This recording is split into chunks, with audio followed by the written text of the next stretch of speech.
notacon.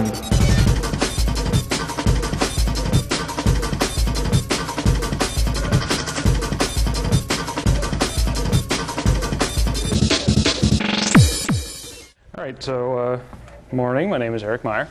Talk about managing a massive mailing list. How many of you have seen or been on CSS Discuss? Anyone? Okay, there's one. Okay, so as of, well, I'll just move forward on that. CSS Discuss is a mailing list. And the way I see it, mailing lists are sort of the original Usenet in a way, because before there were NNTP groups, there were mailing lists. Most of the discussion lists back in those days ending with L. So there have been mailing lists for decades now on just about everything you could imagine, and probably some things that we would prefer not to imagine. My experience on many mailing lists over the years has been that unmoderated lists are generally about like Usenet groups, which are also unmoderated, well, most of them, in that they're completely unruly, fairly noisy. The useful content is generally outweighed by the off-topic posts, the flame wars, the people posting the latest link to some funny bit of ASCII art that they found, whatever. So some questions that I'd like to think I've answered, at least in my particular cases. Can a mailing list, regardless of its size, be kept civil, focused, and useful? And is there an upper size limit for a mailing list? Now, I'm not going to promise you ahead of time that I necessarily have an answer to that last point, but I do have some thoughts about it. So, CSS Discuss in the first year was announced to the world on Thursday, 24 January 2002. So it's been a bit over 3 years. We had 300 subscribers in the first 3 hours. First 4 hours, excuse me, and 700 subscribers the first day, which was rather a shock. By the end of the first week, there were over 1,000 subscribers.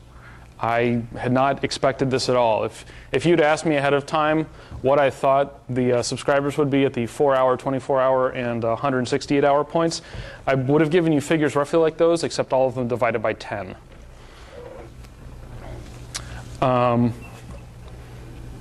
the end of the year, the list traffic was crushing the server it was on, which was one of the mailman servers at Pair Networks, as a matter of fact. The server was getting so far behind that we had like day-long lags between send message and then sending a message to the server and then the message getting to the rest of the list. So at that point, I had to look around for another home, and fortunately found the guys at eVolt, specifically eVolt UK, who migrated the list over to set up the list on their servers at the same time as we set up cssdiscuss.org. Now, I draw a distinction there. I say we migrated over. The list migrated over. The list membership did not migrate. What, in fact, I did was I set up the new list, and then I told everyone on the old list, if you want to move to the new home, go subscribe there. The old list is going to get shut down here in a little bit. Rather than try to just pick up the whole membership list, pick up the whole membership roster and move it over, this actually served two purposes. The first was, obviously, to get us onto a server that could deal with the kind of traffic we were throwing at it. Second reason was, we'd been at it almost a year, and it was my feeling that there was probably some deadwood in the membership roster. Now, Mailman does have some automated unsubscription functions where if an account gets disabled due to bounces and then it isn't re-enabled within a certain time period, then the address is just dropped. But there were accounts that, accounts might get dropped because, or accounts might get disabled because, for other reasons. The user decided that they couldn't deal with the mail for a while and had just never come back. The user had been disabled by me because they were getting unrecognized. They were generating unrecognized bounces that the system couldn't deal with automatically, that sort of thing. I had tried to prune those out, but there are only so many hours in a day. So in effect, what I did was I hot tubbed the list Hot tubbing is something that some lists do by design. The general idea behind hot tubbing is every now and again you kick everyone off the list and start over. This comes from a situation that may or may not be apocryphal, but there was a relatively famous person who had a hot tub in his backyard in LA. And it was behind it was of course behind a fence. There was a gate that had a PIN code to unlock the door. And he would just tell all of his friends what the PIN code was. And they would tell their friends, and then those friends would tell their friends, and anyone was welcome. I mean, people would just hang out in this, show up at this hot tub, hang out, do whatever they were going to do. Eventually, it would get to the point where enough people were coming by that something would happen, that the cops would get called, or the guy would discover illegal paraphernalia, that sort of thing in his hot tub. At that point, he would change the PIN code and tell his friends. And then they would tell their friends, and they would tell their friends, and eventually the cycle started. Eventually, you'd get around to the cycle again. So hot tubbing and mailing lists is every now and again, you just kick everyone off the list and let them all back. Now, some lists actually not only will kick everyone off the list, they'll just flush the subscriber database, but they'll also change the actual address of the mailing list. And then tell the core people who've always been helpful what the new address is, and then they can tell their friends, and they can tell their. And some lists by design do this every now and again, maybe like once a year, let's say. I didn't really want to do that just because it seemed like a lot of work. Well, it seemed like more work, let me put it that way. But in this case, since we were already migrating servers, I figured, all right, we're just going to do it. And it wasn't quite so exclusive. Of course, I announced to the entire list, this is where we're going. You can go sign up over there. And I mentioned that we were moving on my website and all that sort of thing. But forgot to turn off the screensaver. Ooh, get more. Giddy up. Yeah, woohoo! Does that mean Catherine Zeta-Jones is going to come in? Anyway. She's asking for you. Well, because if they'd announced that ahead of time, I bet I'd have more people here. Anyway. See, now you got to spread the rumor that she did show up. Right, exactly. Next year, dudes. We don't know. Anyway, so we had about 2,500 subscribers at the point we migrated. And like I say, we zeroed out everything. We were back to 1,500 within a month. So here are the kind of traffic levels we're talking about. This isn't quite as legible as I might have hoped.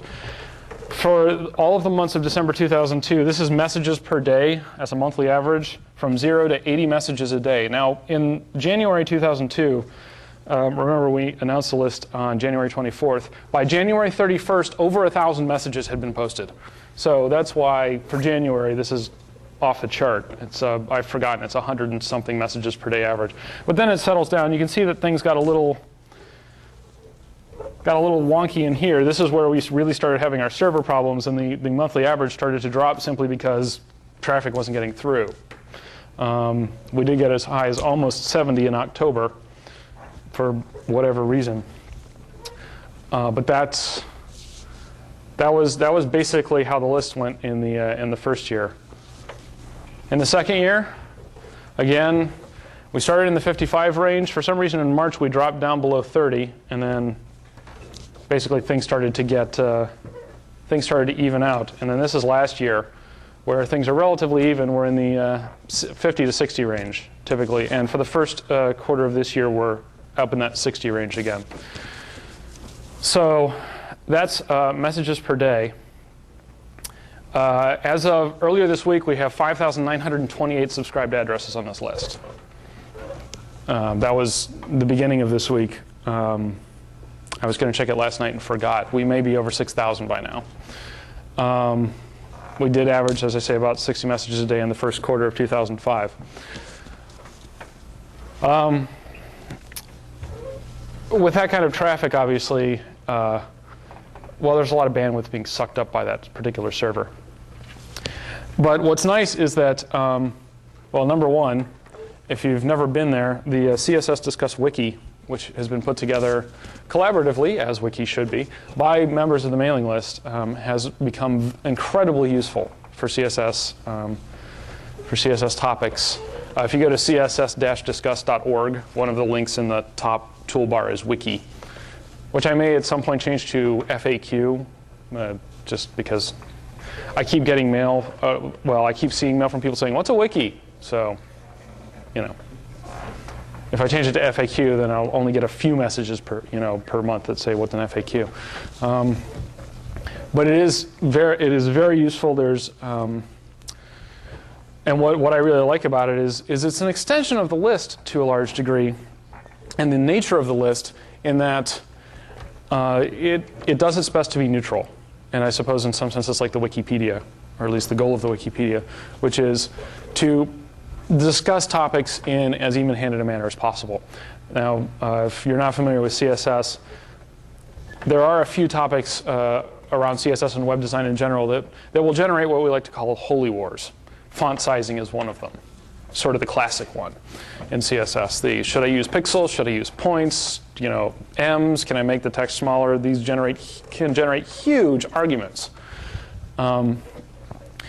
There is a good deal of information on the wiki about font sizing, but while it does have a slight bias towards don't use pixels, and it's very firm about not using points for screen design, which is just good sense.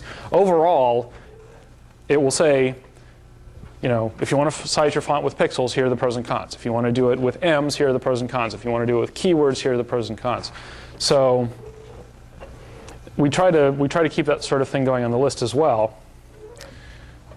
And the wiki has reflected that, at least to date. The wiki's been going now for a couple of years. Set up by inqshow.com. Well, yeah, inqshow.com, which is a UK firm. At this point, the list is tended to by 4 moderators, and the list chaperone, that's me. The moderators were actually appointed at the end of last year. But here are the basic rules of the road. This is actually a post I made at the very beginning of this year in response to having to kick someone off the list. I said I really only ask 2 things of list members: that they stay on topic and that they respect their fellow list members. That's the foundation of the list. So if that's too touchy-feely for you, there's a more detailed set of list policies on the CSS Discuss website. And the URL to those policies are sent out to every new subscriber. Now, those policies say things like, stay on topic, oddly enough. They also say things like, trim your quoted material. Now, I don't kick people off the list for not trimming their quoted material. I will talk about how I deal with that here in a bit. They say things like no commercial advertisements. The example I believe is you can announce that you've just published a book on CSS or an article on CSS. That's okay, but announcing that if people buy your book on CSS today, they get a discount, that's not okay. Basically, is sort of where I draw that line. We also don't allow job postings, either looking for jobs or looking for people to fill a job, because it is a global list. And so, if someone posts, "Hey, I'm looking for a designer in Cleveland, Ohio," 6 people on out of a list of 6,000 might find that useful, and the other 5,994 go, "Why do I care? I don't live in Cleveland. I don't even live in the United States." So those are some of the policies. We also, on that same page, there are some more, I suppose, philosophical things. One is about taking offense and trying, don't take offense if you can, pointing out that yes, it is a global list and there are a lot of people on the list, and things that you might not find at all remarkable, someone else may find insanely offensive, and vice versa. So just, try not to trip over the obvious ones like religion or, cultural bias or whatever. If you post something about, "Hey, I did this website using pixels for my font sizes," and someone else takes a horrible offense at that, there's really not much you can do about that. But if you post and attribute the lack of good web design on a site to the nationality of the people who created it, that's probably not a good idea. And in those same list policies, there's a section on what to ask and how to answer